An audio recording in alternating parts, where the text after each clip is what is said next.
Okay, so welcome to the second part of my video. In this video, as you can see, we are in front of my DJM 850. So, as I said on my first part, I know the DJM 850 is an old DJM, but nonetheless, it still shares the same DNA and features as the newer one. So, stuff that you see from older and even like beginner friendly DJ controller, you will find the same DNA here. Alright, so let's get started. First, you have to understand that the sound of CDJs and DJM, so it's plugged on the back here. As you can see where my hand is, it's behind here. It comes, you have to plug here. And then you select the source of the audio player, of the player basically. So in theory, it's not really a theory. In the practical sense, you can actually put in line, plug like an adapter, RCA to I don't know, like USB-C or aux cable or any adapters that any device that can output sound, you can, in theory, in the practical sense, output the sound into the channel. All right. If you wanna use the computer, then you push the source USB. So it's here accessing the USB. So you can plug to a computer.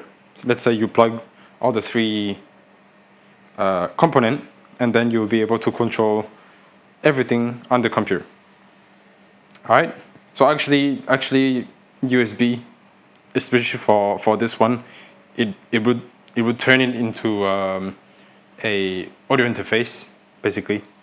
So using record box. Anyway, so we are on CD mode because we are plugged on CDs using the RCA cable. So first let me show you the RCA cable, what it looks like. This too small, as you can see here. Try to get the focus.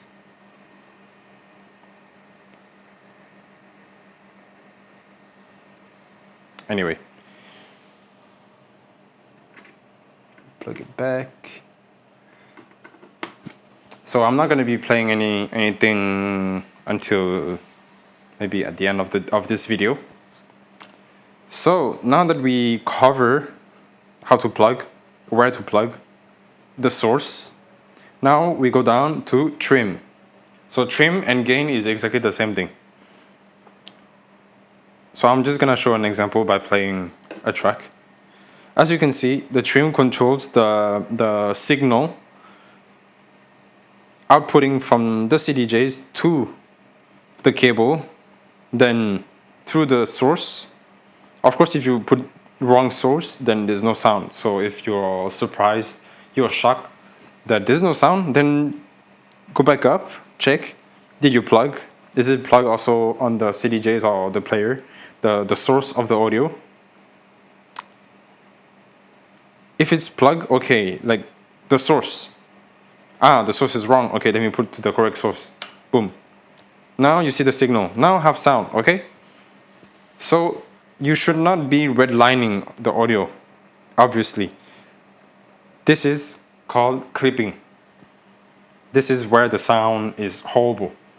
Clipping basically deforms the audio waveform. So normally you see the waveform is like this. It deforms, it cuts the sound. It's like you're trying to pour water in a cup. And good sound, just imagine this is a cup.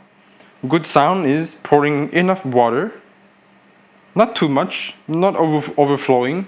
But if you clip, it's like you put too much water in the cup and the water just it's coming out. It's pouring everywhere. It's making a mess. This is In a practical sense, this is basically what happened. Okay. Next, this is high. So when you put it this side, it cuts the highs. All right. Mostly you will hear the highs from, like, let's say hi-hat, a little bit from the vocal, and anything that is high pitch, basically. And this is mid. Mid is where most of the vocal sits, and also the instrumental. Okay, I think I can make an example from playing an actual song here.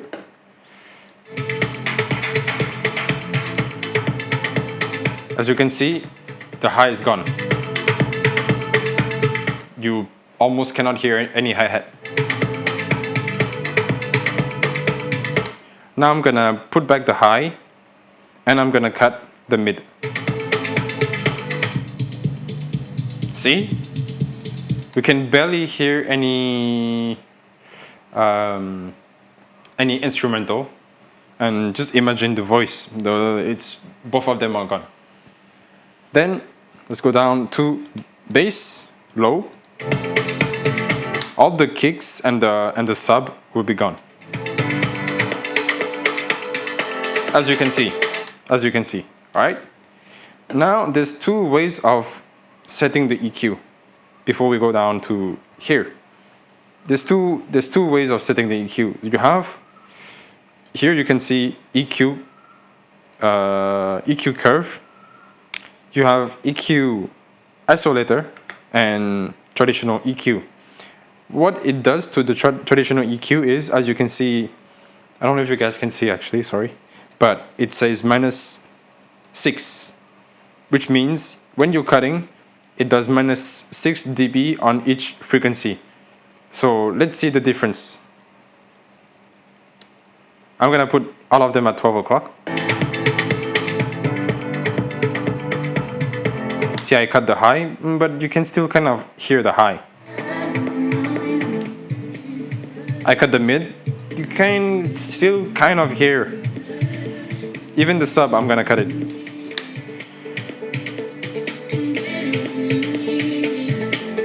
See, if I push the signal and the master, the music is still there. It's not completely gone, you know. I don't know if you guys can pick it up with my microphone, but this basically make the volume using the normal EQ. It basically like if you're like a sound engineer or producer, you would understand this much easier. So let's say you're pushing down all the frequency, you put all of them at minus 26, like minus 26 dB. It means that the whole track is simply minus 26 dB. So me pushing the master and the gain slash trim is the same thing as I said, right? And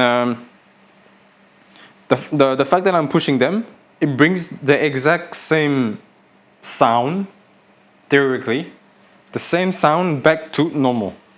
So actually this makes absolutely no difference. Same as if you're pushing it. Okay? But if you put isolator, let's see what happened. I'm gonna put back to 12 o'clock and slowly cut the sound.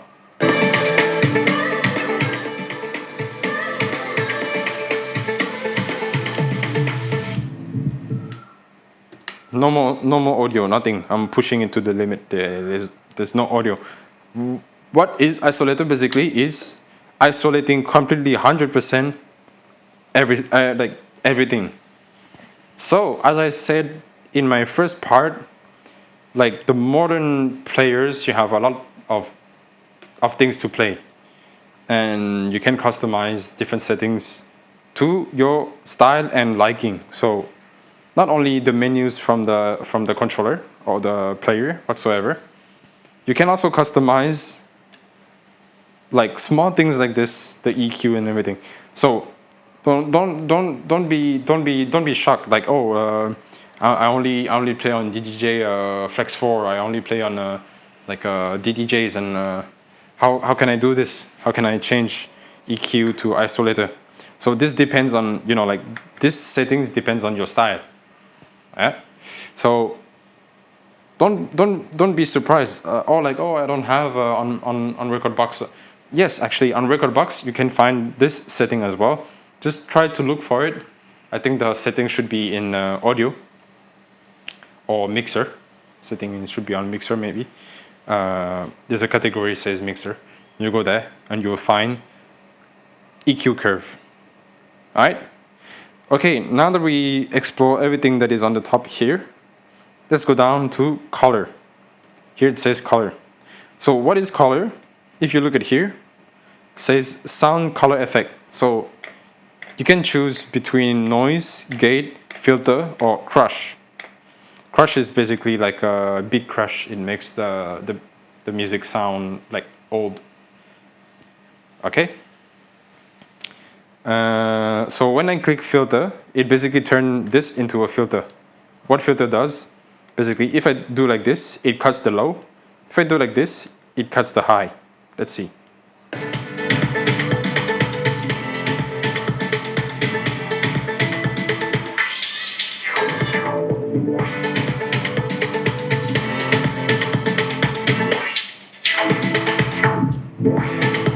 Okay. We can explore other sound as well. I'm using crush now.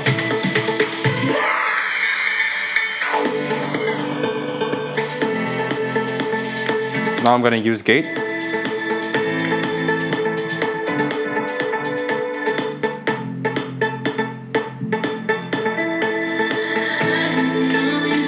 I'm going to use noise.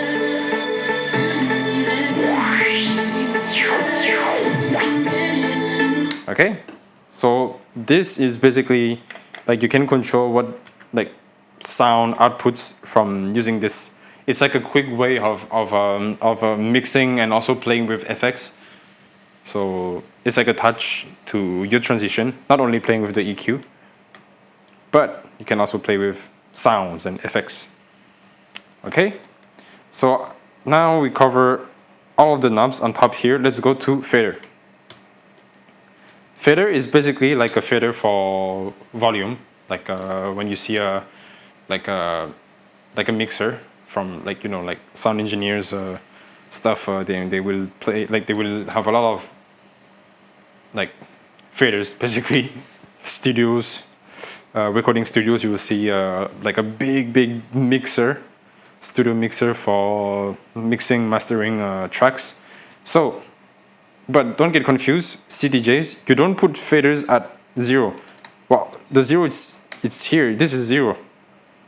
So how should you play? I see some people play like this, they put the fader like in between, oh, this track is loud, so I'm gonna put it like this, and this one is like, this one is quiet, this track is quiet, so I'm gonna push the, but have you checked the signal, the gain?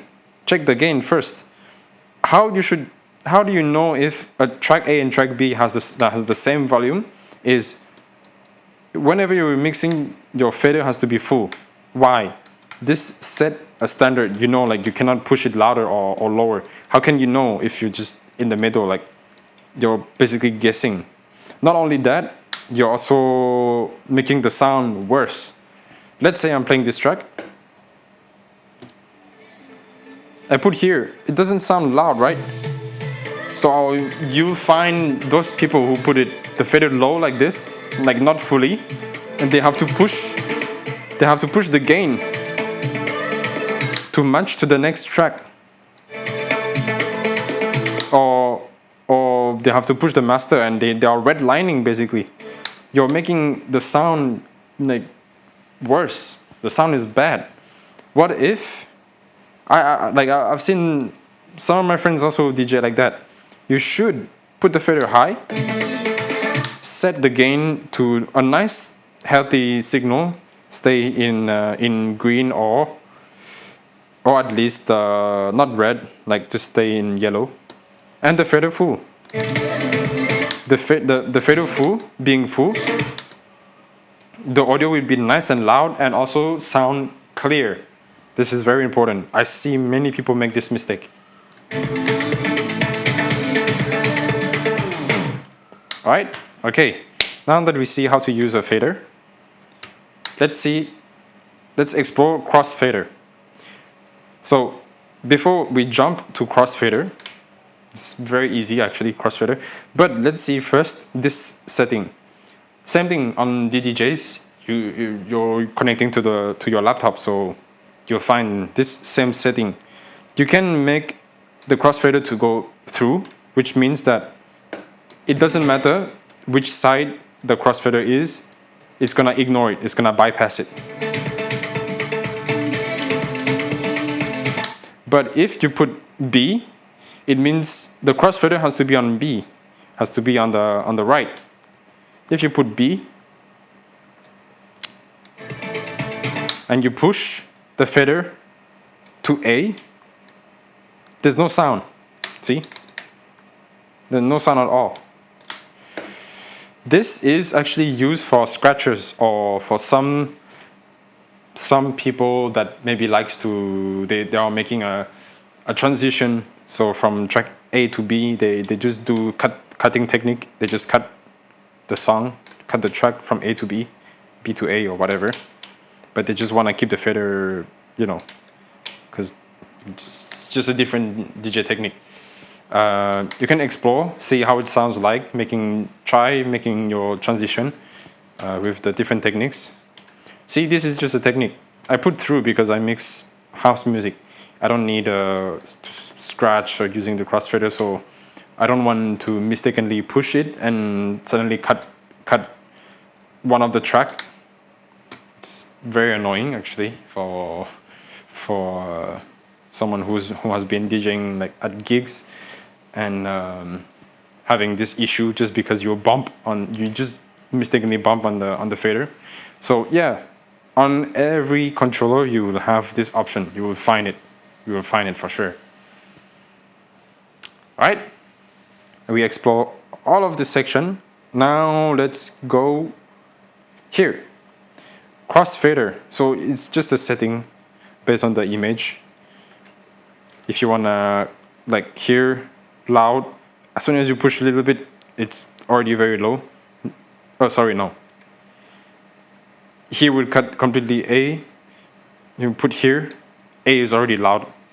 But if you put in the middle, it means it's smoothly, it's like basically smoother and smoother transition between A and B. For those who do transition using only the crossfader instead of playing with the fader. It's basically the same thing, playing with this. Just explore, see, play, and you will understand. Channel fader. This is basically this. Changing the character mode of this. Very simple. Booth. So beginners and amateur, smaller sized DJ controller won't have booth. So it's basically like a second output of a mixer. Especially in DJMs, you will find it, except the older one, such as the DJM 400. You only have master level. You do not have booth. So once again, all the gear is a little bit more tricky. For those who never touch all the gears before, you will understand the struggle behind all of that. All right, so booth is basically having monitors on you and the master is sending the sound out to the people, to the crowd. That's basically it. Now we go up. You have stereo and mono. So basically the output of the sound from the mixer, like the master. Master out, you want it to be stereo, you want to be mono. Then here, this Q button is to listen to the master. Now let me explain. I see a lot of people just like they want to hear the two tracks so that they can mix. I see so many people do like this. I will plug my headphone so that I can explain easily. And I will also load a track here. Okay. Before I'm gonna explain here, how to use the headphone, the volume of the headphone. I want to explain how to use the button of the the Q headphone buttons. Why this is wrong? Let's say this track is played already like outside.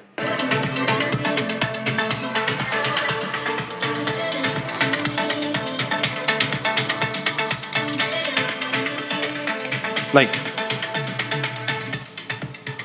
you cannot, like, for example, if you click here, you cannot really, you are not listening to what is going outside to the people. You're listening to what this channel is giving you, which is basically the loudness here. Okay? You're listening to the loudness here. You're listening to whatever you're doing to this track. But you're not hearing what is going outside. And that's also a big problem, because if you're mixing, you're slowly bringing the track down. On the headphone, it remains the same volume. So how can you know you're making a nice transition? You know? I see many people do this mistake. So let's say I have 2 tracks playing now.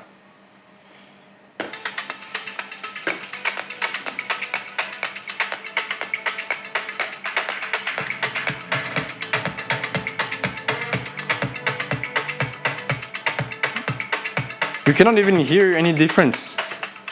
You cannot hear the difference. You cannot really... I don't know if you can hear clearly.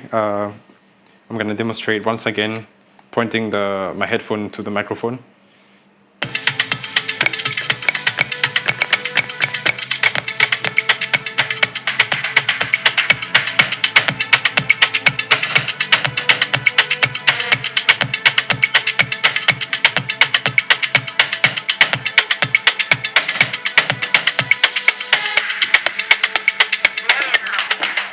See? Like, you cut track A or whatsoever, the channel 3, you cut the track already, like, but you cannot hear that transition. Like, you cannot hear what is going outside. So how can you know by listening, keeping your headphone on your head all the time? How can you know that, like, how the people are perceiving the track? And this is quite crucial. I've seen this mistake. I've seen even a few of my friends that is DJing at gigs, and they just keep it on like, always have the headphone on, like, on their ears, on their head. And they do like this, and so they don't realize that one of the track is already finished. But because they keep hearing the track on the headphone, they haven't even cut the track.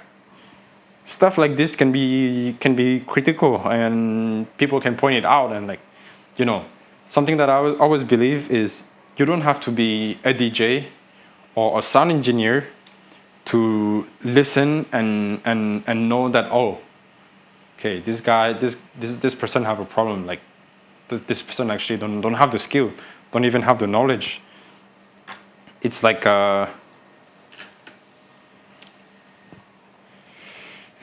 you try to be the CEO of a company, or you're the master of yourself, you're CEO of whatever you're doing, and you try to run a company, but you don't even know, like, your team, your work, how it, like, the basic of the company that should be run. It's the same thing. If you don't know the basic of using a DJ controller or DJM or mixer or whatsoever, then people will hear and know that, hey, okay, like, it's a big issue. You know, it can be a big issue.